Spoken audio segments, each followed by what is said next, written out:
मेरे बेटा को बुला के धोखे से पेट्रोल गिरा के फूंक दिया गया है। जिला अस्पताल पर हम लोग के भेज दिया तो वहाँ मेरे लड़का को कोई सुनवाई नहीं हुआ।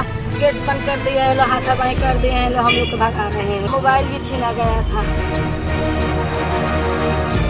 हम जब तक डीएम साहब नहीं आ जाएंगी तब तक बैठेंगे। जैसे मेरा लड़का चल गया उसको सजा मिलना चाहिए।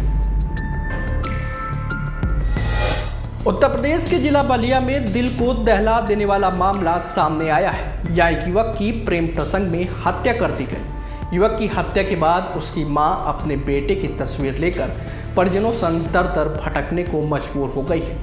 मां अपने बेटे की तस्वीर सीने से लगाकर रोती बिलखती हुई न्याय की गुहार लगा रही है, लेकिन कोई भी सुनने वाला नहीं है।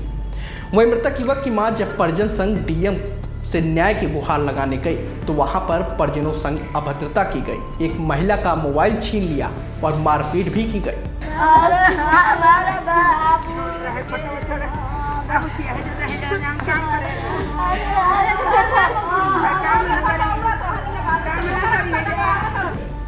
दरअसल ये मामला बांसडीह कोतवाली क्षेत्र के हुसैनाबाद का है।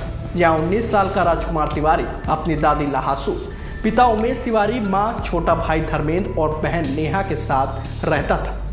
उसके पिता उमेश तिवारी गांव में ही खेती किसानी करते थे। ऐसे में राजकुमार उनके साथ में हाथ बटाता था और पढ़ाई भी कर रहा था। राजकुमार के घर के बगल में पड़ोसी सुजीत तिवारी का घर है। सुजीत तिवारी की शादी सुल्तानपुर के बरियापुर के रहने वाले दुर्गेश की बहन सुनीता से हुई है। ऐसे में सुनीता की छोटी बहन संगीता अक्सर अपनी दीदी के घर पर आती जाती रहती थी। इस दौरान संगीता और राजकुमार के बीच बातचीत होने लगी। फिर दोनों के बीच नजदीकियां बढ़ी और दोनों के बीच प्रेम प्रसंग हो गया। संगीता 2 महीने अपनी बहन के घर पर आकर रुकती थी। इस बीच राजकुमार ही उसे लेने और छोड़ने उसके घर पर जाता था। वहीं घर वालों को जब इनके अफेयर की जानकारी हुई तो दोनों की शादी की बातचीत की गई और घर वाले तैयार हो गए। लेकिन उड़ीसा में रहने वाले संगीता के भाई दुर्गेश को ये रिश्ता पसंद नहीं आया। दरअसल उसे कहीं से पता चला कि राजकुमार के घर पर भूत प्रेत का साया है, जिसके बाद उसने बहन की शादी करने से इनकार कर दिया। हालांकि दुर्गेश के मना करने के बाद भी राजकुमार और संगीता मिलते रहे। इस दौरान दुर्गेश ने राजकुमार को कई बार बहन से बात करने के लिए मना किया, लेकिन वह नहीं माना। वहीं बीती गुरुवार की शाम को राजकुमार के पास दुर्गेश का फोन आया और उसने राजकुमार को पेवन का ढाला खेवसर गाँव बुलाया। राजकुमार जब वहां पहुंचा तो पहले से 5 लोग मौजूद थे। सभी ने राजकुमार को घेर लिया, फिर उसकी लाठी डंडों से बेरहमी से पिटाई की, जिसके बाद उसके ऊपर एसिड डाल दिया।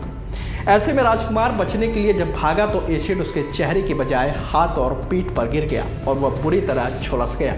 इस दौरान आरोपियों ने उसका मोबाइल छीना और उसे फॉर्मेट कर दिया। फिर मौके से सभी फरार हो गए। वह झुलसी हुई हालत में राजकुमार किसी तरह घर पहुंचा, जहां घर वाले उसे CHC बांसडीह ले गए। वहां हालत गंभीर देखकर डॉक्टरों ने जिला अस्पताल के लिए रेफर कर दिया। फिर जिला अस्पताल से तुरंत BHU वाराणसी रेफर किया गया। हालांकि वाराणसी में इलाज के बाद बेड न होने की बात कहकर दोबारा जिला अस्पताल के लिए रेफर कर दिया गया, लेकिन वहां पर उसको आराम नहीं मिला तो घर वाले उसे लेकर बलिया के एक निजी अस्पताल में आ गए, जहां 5 दिन बाद मंगलवार की रात राजकुमार की मौत हो गई। घटना के बाद पूरे इलाके में आक्रोश है। पुलिस ने दादी लाहासू देवी की शिकायत पर दुर्गेश और 4 अज्ञात लोगों के नाम पर केस दर्ज कर लिया है, लेकिन अभी तक किसी की गिरफ्तारी नहीं हुई। इसी को लेकर परिवार की महिलाएं बुधवार सुबह डीएम कार्यालय पहुंची, जहां डीएम कार्यालय में तैनात गार्ड ने उनके साथ दुर्व्यवहार किया, एक महिला का मोबाइल छीन लिया और उन लोगों के साथ मारपीट भी की। वहीं सूचना मिलते ही CO सिटी श्यामाकांत और सिटी मजिस्ट्रेट आसाराम वर्मा मौके पर पहुंचे और महिलाओं को समझाने की कोशिश की, लेकिन परिजन आरोपियों की गिरफ्तारी की मांग पर अड़े हुए हैं। हुसैनाबाद से। क्या है मामला? क्या है मामला? है कि मेरे बेटा को बुला के धोखे से पेट्रोल गिरा के फूंक दिया गया है। कौन लोग? किसके द्वारा? उसका सुजीत ने, उसका सार ने। अच्छा, कौन है ये लोग? उस लड़की के भाई है। कितना दिन पहले फूका गया था? 4 तारीख को मुकदमा कायम हुआ था इस पर? हाँ, 4 तारीख को FIR हो गया था। हाँ, उसी दिन फूके, उसी दिन FIR हुआ। किस थाने में हुआ था? बांसडीह। क्या पुलिस किसी पर अभी ले गिरफ्तारी की है कि नहीं? किए, उसका आए तो वो लोग के छोड़ दिए। क्या? लड़का हमारा गुजर गया। कब? कल शाम में चले गए। कहाँ इलाज हो रहा था? उसका हम यहाँ से पहले बांसडी हुआ, बांसडी से बलिया रेफर किया तो बेचू गया, बेचू से जिला अस्पताल पर हम लोग के भेज दिया तो वहाँ मेरे लड़का को कोई सुनवाई नहीं हुआ। वहाँ से फिर जेपी शुक्ला ने बुलाया तो वहाँ लेकर आया। मेरा बाबू को एक दिन ठीक था, उसके बाद जब सुई लगा तो मेरे बाबू को कंडीशन खत्म। सुबह कितने बजे आप आई थी यहाँ पर डीएम ऑफिस पर? यहाँ हाँ, हम यहाँ आए थे 9 बजे 8 बजे। 8 बजे। अभी जो होमगार्ड के साथ हुआ था क्या क्या हो गया था आपके साथ?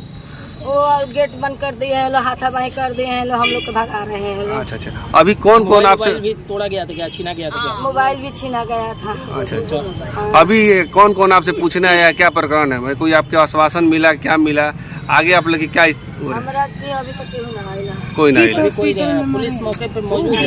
हमारा बाबू यहीं गुजर गया, यहीं जेपी शुक्ला में झूठ बोल के हम लोग के अथी भेज दिया।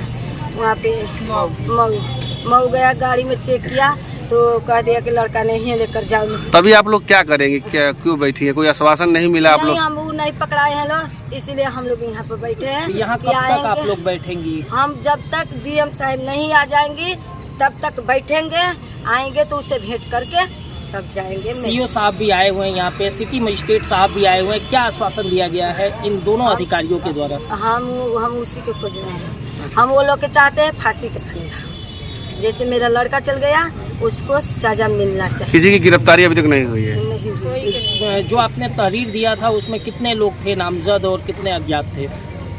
उसका एक जीजा है और लड़की के भाई है, वही बुलाया है। ठीक।